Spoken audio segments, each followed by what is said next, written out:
Hey guys, welcome or welcome back to my channel. Welcome back to my kitchen. This video is going to be a fun one. I wasn't sure if I was going to turn this into a series or just make it a video on its own, but my husband has gifted me a bunch of different kitchen tools. Some of them I use all of the time. Some of them I have not touched. So the one that we're going to be using today is a pressure ham maker. So you can obviously make ham recipes with this, but you can do any kind of meat you want, whether it's chicken or turkey. I've seen a few videos. This is my first time ever doing it, so I have no idea if this is going to be successful or not, but this has been on my list to take care of or to do for a really long time. My family loves having sandwiches, but I really do not like the ingredients that are in traditional deli meats. They are, I think, a class 1 carcinogen, if I'm not mistaken, which is equivalent to like a cigarette, which is insane to me. So I'm trying to do my part and make a lot of food from scratch so that I know exactly what I'm putting into it and I can give my family a much better, cleaner, healthier product, whatever it is. In this case, it's deli meat. Hopefully the lighting in here is okay. I know that there's certain settings on the camera that kind of brighten it up a little bit. Hopefully it's okay because it is a super gloomy day, rainy day outside, which is my absolute favorite for several reasons. One, I just love the ambiance of it, but two, I don't have to water my garden. So that's a plus. Anyway, it's the perfect day to get this done because not only is it cozy and rainy and gloomy outside, but I already have dinner prep. I ended up making dinner yesterday. I used my Instant Pot for the very first time and it is a absolute game changer. The pressure cooking option on an Instant Pot made it so that I could tenderize or like cook up my beef like cubes in 20 minutes and they were like super soft, falling apart. So I did a Spanish style, like a beef stew. We call it carne guisada. I made it with some white rice and this is the first time that I made it using all natural, healthier type ingredients. I didn't use the classic like Goya adobo or sazon. I used a brand called Luisa, if I'm not mistaken. It's much cleaner ingredients because I wanted to set some aside for my son to have. He's 8 months old and I puree his food, but I want to be able to make food just once and all of us eat. And for a baby that small, I am very particular with what I put into his body. So that's what I made yesterday and I have it packed away for today. So I don't have to worry about making dinner. The rice is done, the carne guisada is done. So I have some time to spend on this deli meat because if it comes out good, then this is what we're going to be having tomorrow for dinner. I do want to make like a chipotle mayonnaise to go with it. I'm still trying to figure out what seasonings I want to add into this like chicken puree that I'm going to be doing to put into this pressure ham maker. I'm not 100% sure yet, but I do know that I want a chipotle mayonnaise. Now I was thinking of making bread, but which I do have a few really good recipes for hoagie breads and sandwich bread, sourdough bread, all of that. But I have a few sourdough loaves that I got from Costco that are ready to bake. And I do prefer to make my breads at home, but this was one of those like convenience items because at the time I didn't have a lot of time to make sourdough bread. I honestly still don't have a lot of time to make sourdough bread and I found that at Costco and I picked it up. So I might just bake one of those fresh tomorrow and make sandwiches with that, but do the deli meat because it needs to sit in the fridge overnight to cool down and all that. So I'm gonna do that today so that it's ready for tomorrow. And then I'm gonna get the chipotle mayonnaise done so that I just have it ready for tomorrow. Let me stop yapping. Let me get to making this food. I will show you my dinner. I'll plate it up and I'll show it to you. If you guys are interested in any more Spanish style recipes, please let me know down below because I do love making all different types of food, but I do love like my Spanish, Puerto Rican food as well. And I wouldn't mind sharing those kinds of recipes with you. So the things that I have to make this come to life is obviously the pressure ham maker. Because this is the first time trying it, I'm only using 1 packet of chicken breasts. They're 2 very large chicken breasts and I think that should be enough. In this economy, things are expensive and I don't want any of this going to waste. So if I absolutely hate it, I don't want to waste like 2 or 3 packs of chicken breasts. But if it comes out good, then I will write out the recipe, put it in my recipe binder, and I will definitely make this again or have it like as a weekly staple because specifically my oldest daughter, she's very picky with foods, but she loves a good sandwich. So at least I can have a better option of deli meat for her. So because it's not a huge packet or a huge amount of chicken breasts, which I don't know if I mentioned that I'm making a chicken breast like deli meat, because it's not a huge amount, I'm going to use my Vitamix immersion stick blender. I'm not using the immersion blender part, but I do have a little chopper attachment, which is kind of like a little tiny mini food processor. I am going to be using that part, and I think that's it. I've seen some recipes where they line it with like a little crock pot bag. I don't like the idea of boiling the meat inside of like a plastic bag. So I've seen other people oil it very well. So I think that's what I'm gonna do. So yeah, I'm going to bring the camera down so that I can show you everything. This should be super quick and easy. And then we'll come back tomorrow to do a taste test and then put the sandwiches together. And hopefully we have a new kitchen staple. So, okay, hopefully this is a good angle. I'm on the other side of my kitchen. Also, look at this. I grew this. It is a sweet banana pepper. I am waiting for a few more to come in so that I can pickle them. But I did just make a hot sauce, which is honestly one of the best hot sauces that I have ever tasted. It has a little bit of sweetness, but it's tangy. It has the heat. And I made it with last year's frozen jalapeno peppers. So because the peppers don't all come in at once, what I do is I take them off of the plant when they're ripe. I wash them, put them in a Ziploc bag, keep them in the freezer. And this is my first year using frozen peppers to do hot sauce, and they were red and green jalapenos. I do have Tabasco peppers this year, jalapeno peppers, these sweet banana peppers. There was another one that I have. Oh, and cow horn peppers. I've never made hot sauce with cow horn peppers. I don't even know if I've ever tried cow horn peppers, so that's for another video. But I'm also gonna use the immersion stick blender to make the chipotle mayonnaise in this. So let me get this set up. I was considering making my own mayonnaise, but I do have a container of Duke's mayonnaise. Now, when I say I try to make, because I do want to clarify, when I say I try to make, you know, things at home, better ingredients, like I also am very realistic where it's impossible to do this unless, you know, I am trying to buy a bunch of acreage and become extremely self-sufficient, have my own cows, have my own chickens. Like, it's just not incredibly realistic to eliminate all plastic waste, to make all of my foods from scratch, all of my sauces from scratch at home. But I do try wherever I can. I'm definitely not perfect, and the Duke's mayonnaise has some ingredients that, like some oils that I'm not a big fan of, but we make do with what we have and we improve where we can, when we can. So for this attachment,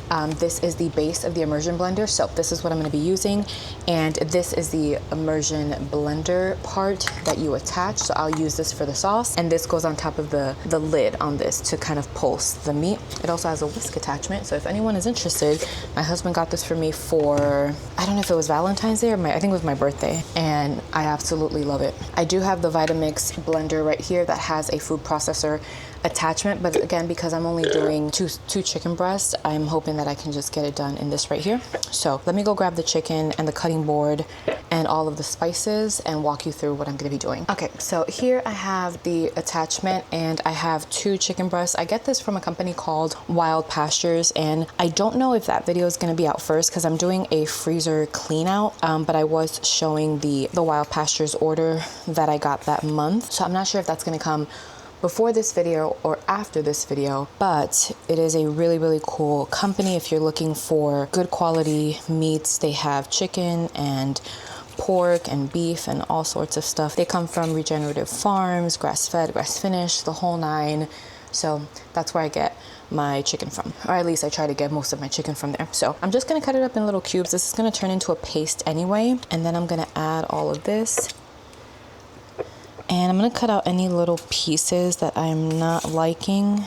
I'm so picky when it comes to like little veins and stuff. I'm gonna toss this, wash my hands, and then I will come right back. I am gonna try to see if I can find different angles to film this for future videos and get a different tripod for now. Hopefully this works out. But onto the seasonings. I wasn't too sure what I wanted to do with this. I wanted to keep it kind of neutral, a flavorful, but neutral, so that I can pair it with any kind of sauce that I wanted to. So I think I'm just gonna season it with some salt, some cracked black pepper, some onion, garlic, and some Trader Joe's ranch seasoning. And then when I grease the inside of the pressure deli meat maker, I'm going to sprinkle some of this chili onion crunch on the inside to kind of coat the outside of it. Maybe this with some black pepper or something like that.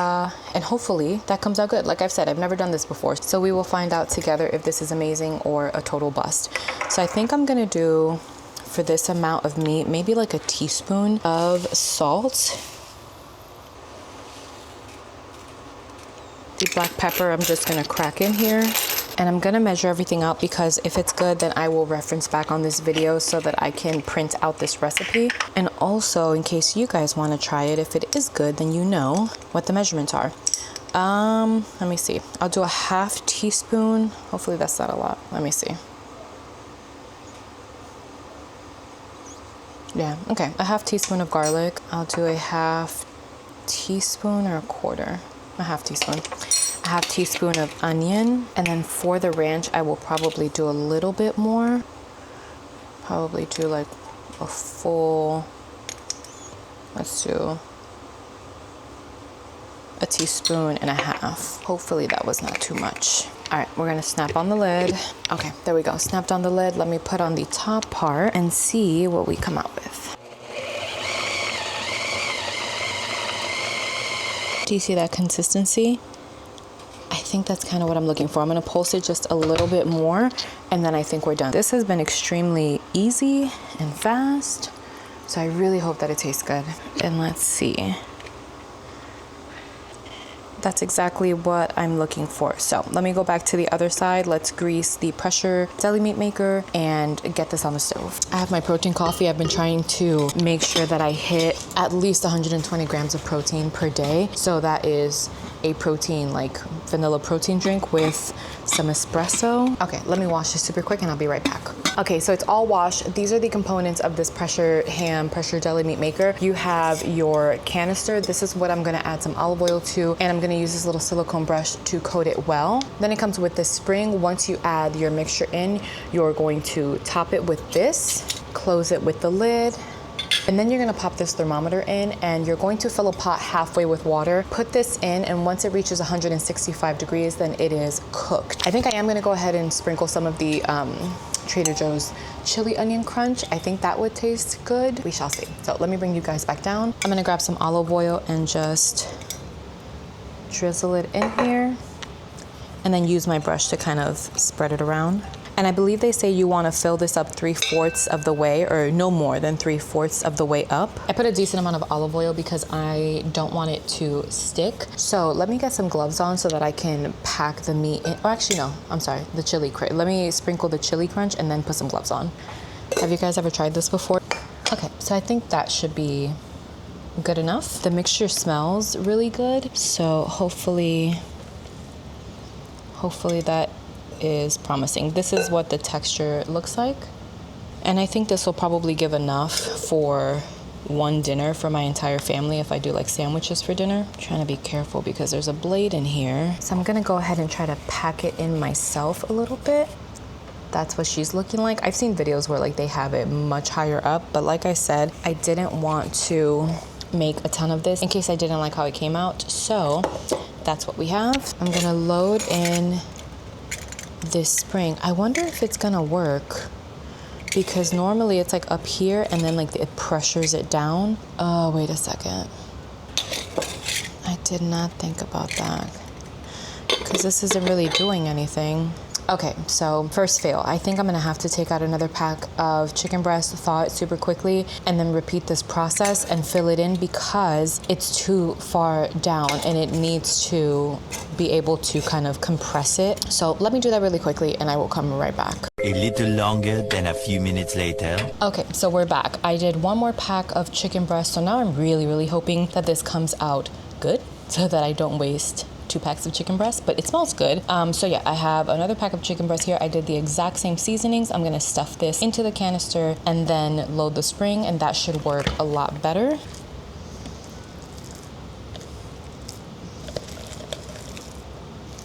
Okay, that looks a lot better.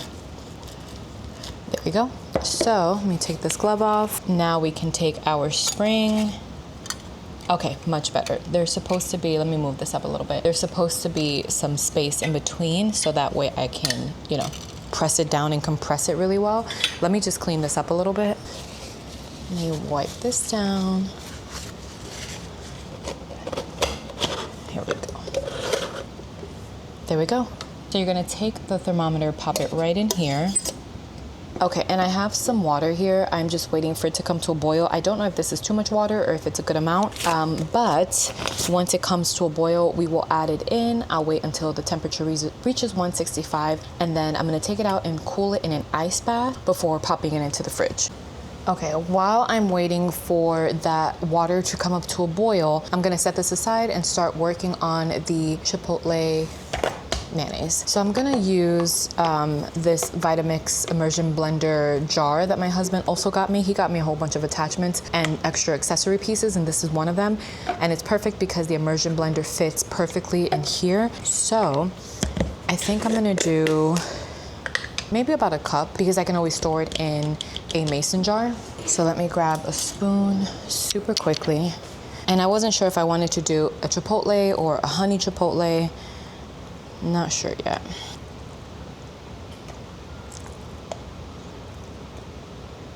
Now, ideally, I would be making my own mayonnaise, which I have done before. And it is, whoa, mayonnaise went flying. And it is pretty easy to make, very, very delicious. But I do not have enough avocado oil on hand right now. So that's why I'm using this one. All right, I think this amount should be good because I do want to have some extras left over to put inside of a mason jar. These are the chipotle peppers. I just get these from Walmart. I'm gonna throw 1 pepper and a little bit of the sauce and then use the immersion blender and adjust from there if I want to make it a little bit spicier or add some extra seasoning. And these are the chipotle peppers that I use when I do the Mexican sopa de albóndiga. It's like a meatball soup. So any extra peppers, I'm gonna throw them into either a mason jar or a little Ziploc bag and put it in the freezer for the next time. So I'm gonna grab 1 pepper and a little bit of the sauce. Unfortunately, I don't have any like electrical outlets on this side of the kitchen or on my island, so we're gonna move over to the other side of the kitchen and blend this up. There we go. That water is almost boiling, so we'll get to pop that in a few minutes. Okay, put in the attachment and let's see what we come up with. The color on it looks really nice.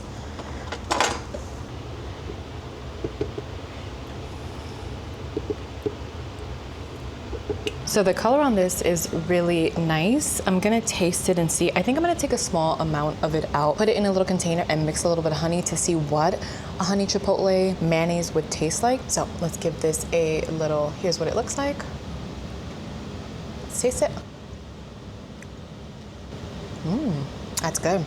It doesn't have too much of the spiciness from the adobo. It's like just enough of a little bit of a kick in there, but not too overpowering that the family members that don't love heat are going to really dislike it. This is really, really good. I think this would be fantastic on a sandwich. So let me grab another spoon and let me grab a little bowl and put a tiny bit of honey just to see if I like it more, or maybe a little bit of honey and that chili onion crunch and see if that tastes really good. So then I can either split this into 2 or change it up and do a little bit of a different variation. And the nice thing about this container is that it comes with a lid. So once I'm done, I can just pop the lid on it, put it in the fridge, and then it's ready for tomorrow. So I have a new spoon here. I'm gonna take a spoonful and put it in a little container. And I'm going to add just a tiny little amount, maybe like a ½ teaspoon of honey and some of the Trader Joe's chili onion crunch. I'm gonna taste this one and see if I like it more than the original.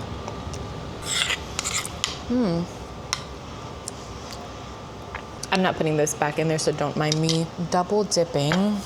It tastes really good, but I think with that added sweetness, it needs a little bit more heat. So I'm gonna grab just a little bit more of the sauce that comes in this, just about that much. Ooh, that's good. That's good. That has some spice to it. So I'm gonna set this aside because I will probably use this later on today and drizzle it like on top of my food or something. Right? I will find some use for this. But since I have a good amount here, I'm gonna take some and put it in a small little mason jar so that I can have the regular flavor and then also have the honey chili onion crunch flavor. But that was really, really good. It definitely needs a little bit more of a kick. I think I'm gonna leave this one just like this, but for the other one, I want it to have a little bit more spice. That was delicious. So let me bring you down. And the water is just about boiling. So that's good. Let me grab a new spoon.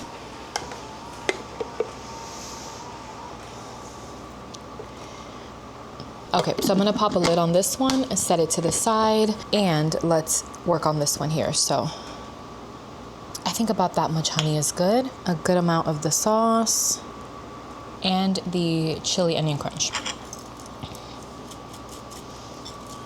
Oh yeah, that's perfect. All right, so I'm gonna put these two in the fridge and then take you guys over to the stove. All right, so this is what she is looking like. I'm gonna go ahead and drop her in. Does it need more water? I'm gonna add a little bit more water and then wait until it reaches 165.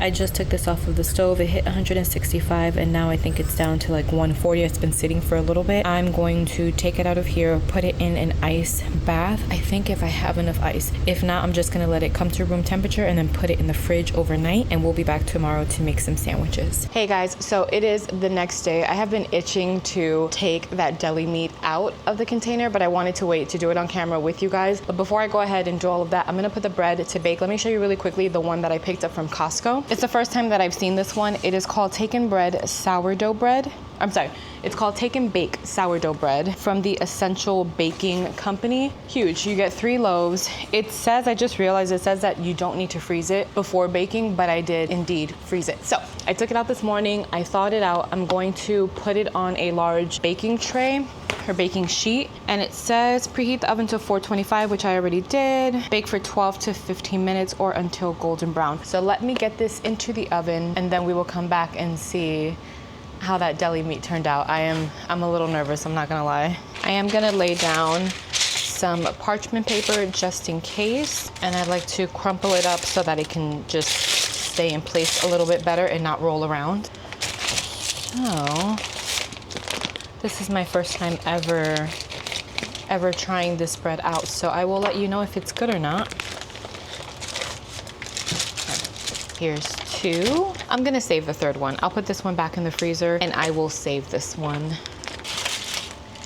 Got to clean out my oven, good Lord. So I'll put it in for 13 minutes. I'm trying out a new angle because I'm trying to get it so that you can see me and what I'm doing on the counter. You guys let me know if you like this or not, but I am so ready to open this up and see what we have. I am nervous because if this does not work, then I need to figure something else out for dinner. So, okay, remove the spring. Oh, that is not coming out. Okay, hold on. Maybe. Hold on, we're getting somewhere. I heard suction, so that means, oh, okay. Okay, let me grab a plate super quickly and put that on a plate, hold on.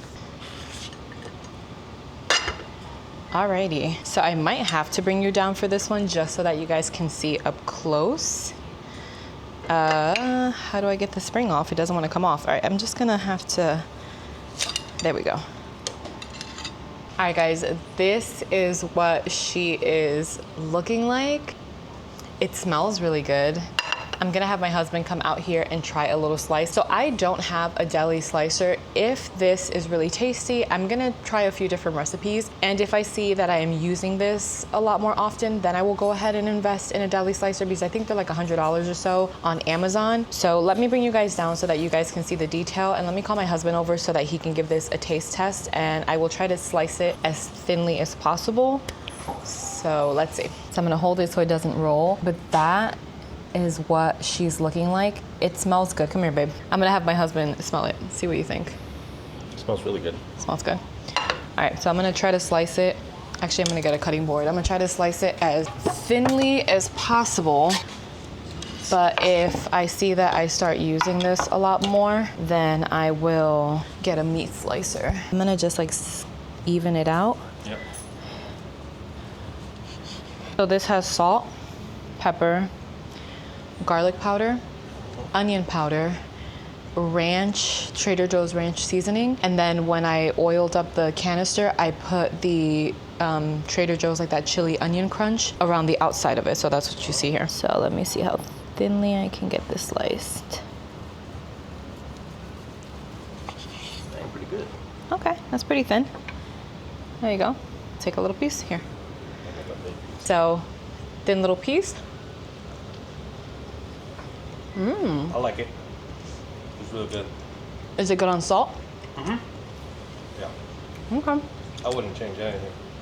Keep it like that. Right. It has the husband's stamp of approval. It's actually really good. It's crazy. All right, so I'm gonna bring you guys back down. I'm gonna keep slicing this. I've seen people slice it super thinly and then store it in like a airtight container, which I plan, well, this will probably all be used up, to be quite honest. My dogs are down here, so this little like scrap end piece, give them to try. Here you go. Okay, that's it, no more. All right, so let me slice this up. I'm going to pull out the bread in a few minutes and start assembling some sandwiches. I have romaine lettuce. I'm just going to slice it up super thinly and then wash it and dry it in my salad spinner. But yeah, let me get to slicing this. And see if I can get them nice and thin. I just gave my mom a little piece to try and she thought it was pretty good too, so that makes me happy that my family likes it. My dogs are currently right by my feet because they think they're gonna get more. I already gave you guys a little piece. Okay, I took a break from cutting the chicken up so that I could get this bread out. I have this ring around here. I don't know if this is just scratched over the years and there's no helping it, but if anybody has any tip on how to get this out, please let me know. All right, back to cutting the meat. I am almost done. Whoops. I'm trying to cut them as thinly as possible without breaking too much of them, but don't you worry, every piece of this will be eaten up. And if I could just slice off a little bit more.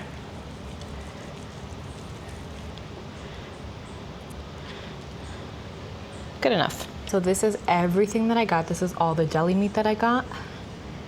Let me put this to the side and get the lettuce and all of the toppings ready, and then we'll come back and make some sandwiches.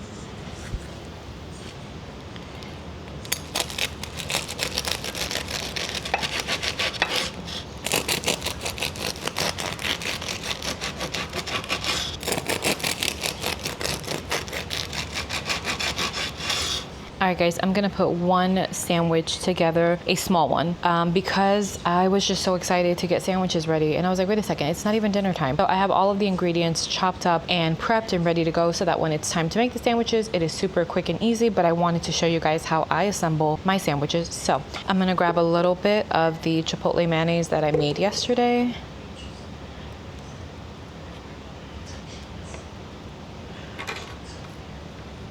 I'm gonna grab some of those thin slices of our deli meat. There we go. For my toppings, I have a little bit of lettuce, and normally I put olive oil, salt, pepper, and oregano on it, but I don't want the lettuce to get super wilted before it's time for us to eat the sandwiches, so I'm not gonna do that just yet, and I'm just gonna put plain lettuce on this little sandwich here. I have some sliced tomatoes. Let me see if I could find a smaller little piece. There we go.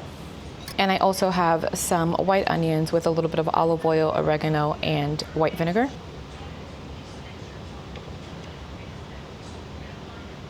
I almost forgot the sliced provolone. Normally I would put this over the meat, but that is quite all right. I'm gonna fold it in half since this is a little sandwich, and I'm just gonna put it up here, and that's fine.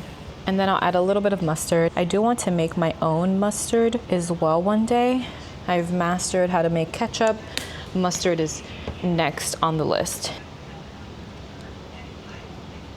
There we go. This is how I make my sandwiches. All right, so let me cut into this, and then I'm gonna call my husband over to taste test this with me. So I have my husband here to try out the sandwich. Like I said, I made a little tiny sandwich so that we can sample it out because it is not dinner time. It is 2:06. I was just overly excited. So. They're really good. That is really, really, really tasty. I am so excited that I went through with this project. One, I needed to eventually use this deli press maker, but also now I know that I can make my own deli meats at home. So I definitely want to try to experiment with making like turkey and a ham one for sure, because my little one loves ham. My older one likes chicken and turkey. My little one likes ham the most. So I definitely want to try to experiment with it, but I am so excited that it came out delicious and I can make sandwiches at home with deli meat that I made myself. And I know exactly what is in it. Way better than what you're getting at the store, and it tastes really, really good. So if you guys were interested in making your own deli meats, hopefully this video helped you out a little bit. If you're still watching, thank you so much for being here. If you like this video, please give it a thumbs up. And if you're not subscribed, please consider subscribing. I would love to have you here. And until the next video, bye friends.